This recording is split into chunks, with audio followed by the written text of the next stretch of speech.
వైఎస్ఆర్ను ప్రతి గ్రామంలో అభిమానించే ప్రతి అభిమాని, వైఎస్ఆర్ను ప్రతి గ్రామంలోనూ అభిమానించే ప్రతి కార్యకర్త ఎవరితో యుద్ధం చేశారు అని చెప్పి ఆలోచన చేయమని కోరుతా ఉన్నా.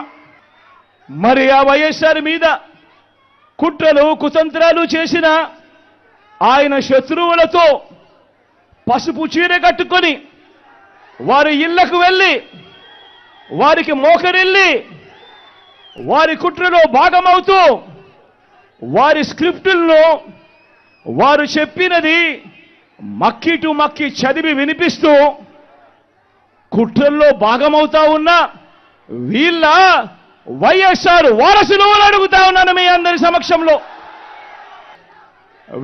వివేకం చిన్నారను అతి దారుణంగా చంపి అవును నేనే చంపాను అని అతి హేయంగా బహిరంగంగా చెప్పుకుంటూ తిరుగుతున్న హంతకుడికి మద్దతు ఇస్తున్నది ఎవరు?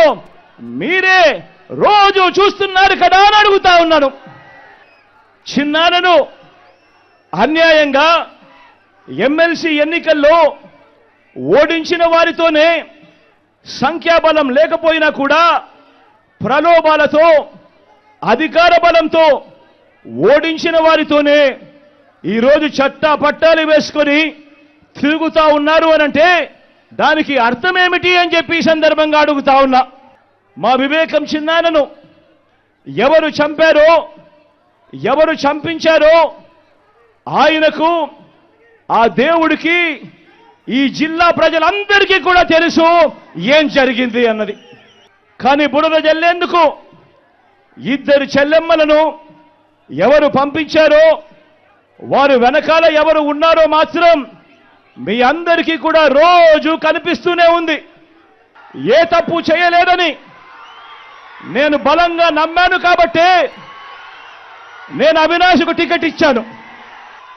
ఈరోజు అవినాష్ అడిగిన ప్రశ్నలకు సరైన సమాధానాలు చెప్పలేని వీరంతా చిన్న పిల్లాడైనా అవినాష్ను దూషించడం, అవినాష్ను తెరమరుగు చేయాలనుకోవడం ఎంతటి దారుణమైన కార్యక్రమమో అన్నది ప్రతి ఒక్కరూ కూడా గమనించమని అడుగుతా ఉన్నా.